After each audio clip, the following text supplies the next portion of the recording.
Assalamualaikum warahmatullahi wabarakatuh.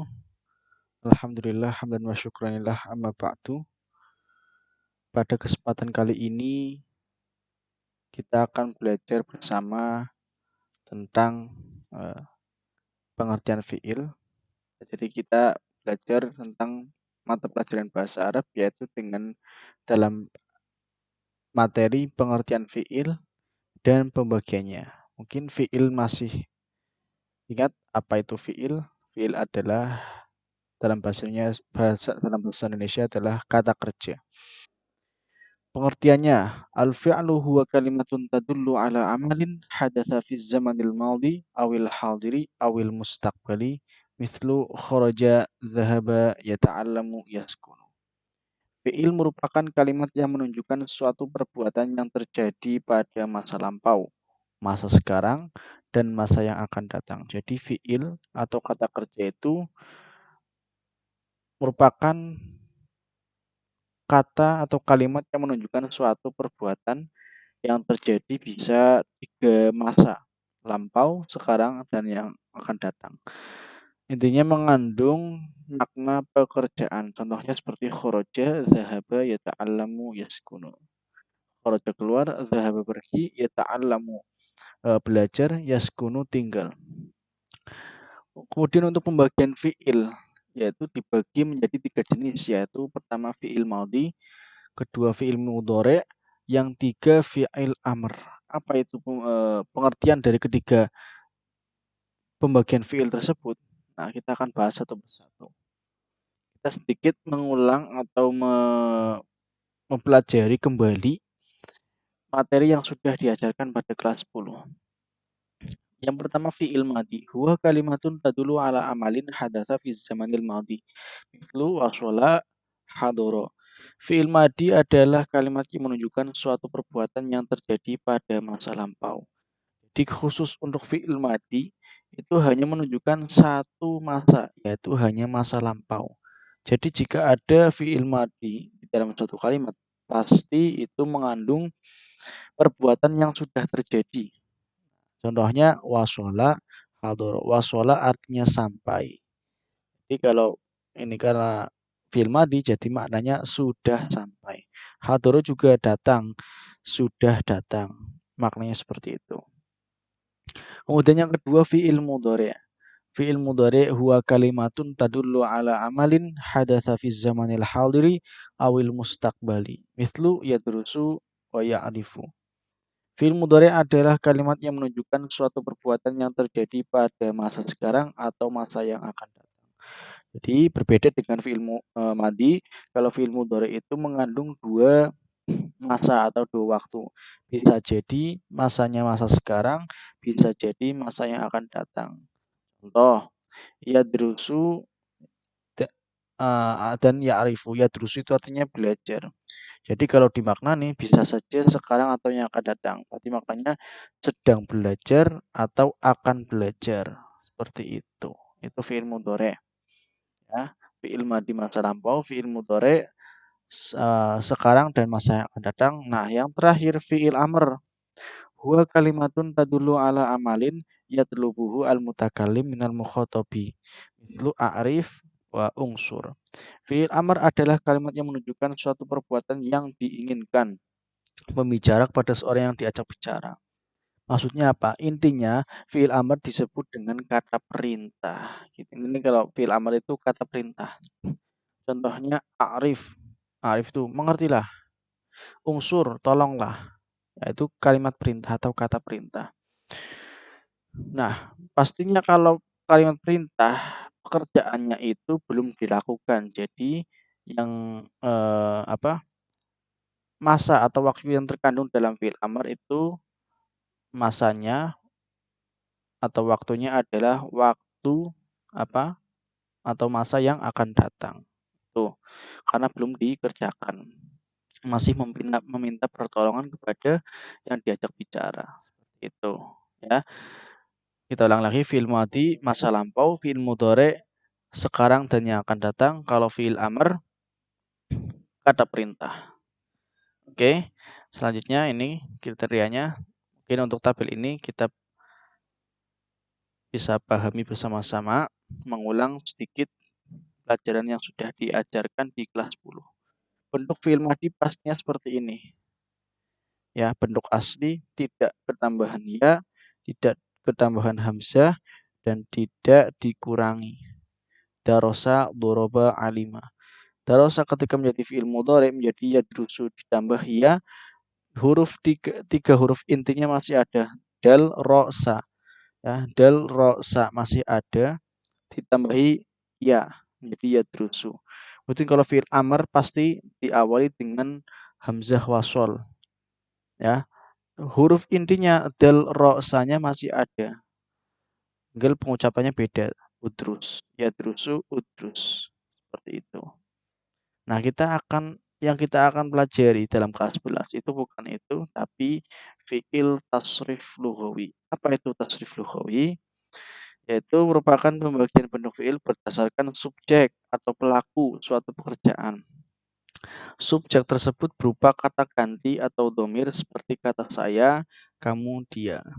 Nah, sebelum kita masuk ke tasrif lughawi, kita akan belajar yang namanya domir. Apa itu domir?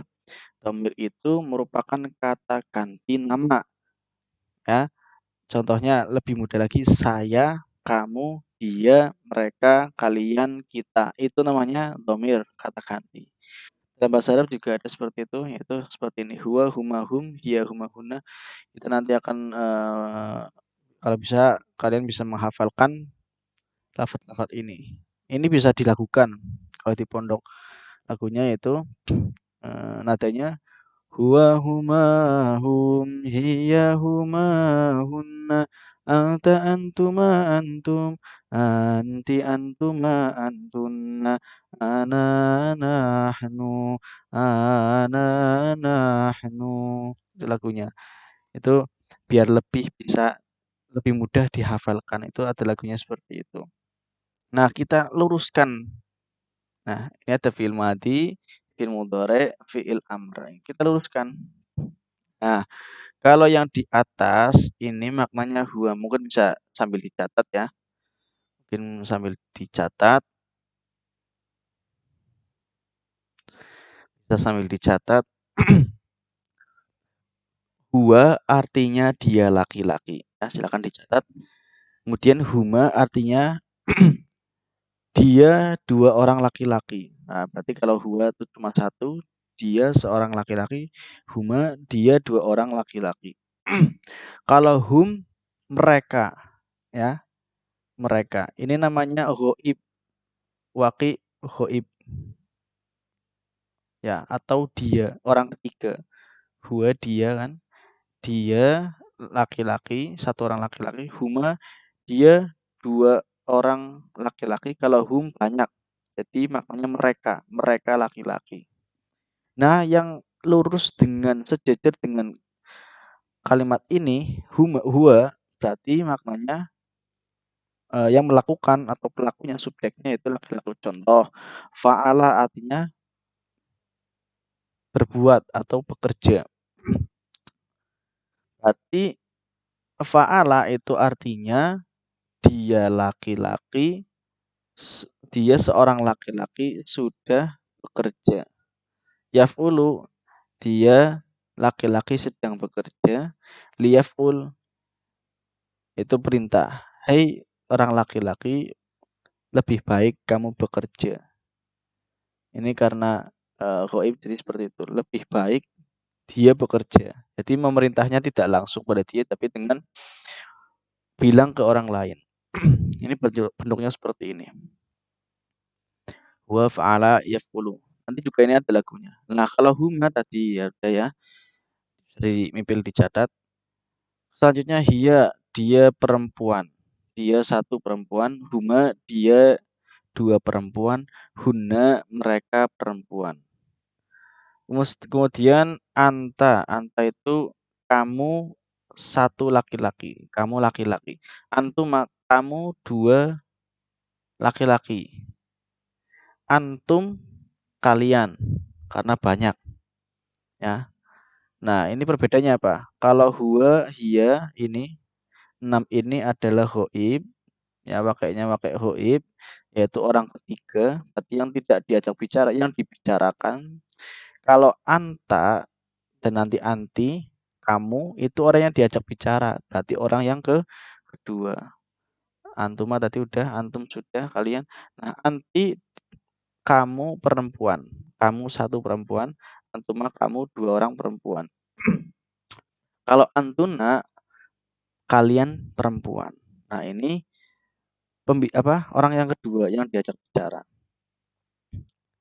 Atau wakilnya wakil mukhotob kalau nggak salah ya. Kemudian yang selanjutnya yang terakhir adalah ana dan nahnu. Ini mutakalim wahdah dan mutakalim ma'al ghair. Mutakalim wahdah itu saya, ana itu artinya saya, berarti orang yang berbicara sendirian. Kalau nahnu sayanya ma'al ghair dengan orang lain. Makanya maknanya di situ nahnu adalah kami, ya, kami atau kita. Tuh. Ya, ini yang satu jajar dengan ini berarti pelakunya adalah sesuai dengan domir masing-masing. Nah, fa'ala berarti dia laki-laki mengerjakan, fa'ala dia dua orang laki-laki mengerjakan, fa'alu mereka laki-laki mengerjakan, fa'alat dia perempuan yang mengerjakan, fa'alata dia dua orang perempuan sedang mengerjakan, fa'alna mereka perempuan mengerjakan. Fa'alta anta ya berarti kamu mengerjakan, kamu laki-laki, fa'altuma kamu dua orang laki-laki mengerjakan, fa'altum kalian laki-laki mengerjakan, fa'alti kamu perempuan mengerjakan, fa'altuma kamu dua orang perempuan, fa'altuna kalian perempuan, fa'altu saya mengerjakan, fa'alna kita mengerjakan atau kami mengerjakan. Seperti itu. Nanti dihafalkan. Kita lakukan satu-satu. Bismillahirrahmanirrahim. Huwa huma hum hiya huma hunna anta antuma antum anti antuma antunna ana nahnu ana nahnu fa'ala fa'ala fa'alu fa'alat fa'alata fa'alna fa'alta fa'altuma fa'altum fa'alti fa'altuma fa'altunna fa'altu fa'alna fa'altu fa'alna. Nah, ini bisa dihafalkan. Oke, mungkin untuk pembahasan kesempatan ini saya akhiri. Nanti kalian bisa memasukkan komentar di kolom komentar di YouTube. Bisa kalian menambahkan respon ataupun sebagai bukti kalian sudah menonton video ini. Gitu. Jadi saya cukup sekian. Wallahul muwaffiq ila aqwamit thoriq. Wassalamualaikum warahmatullahi wabarakatuh.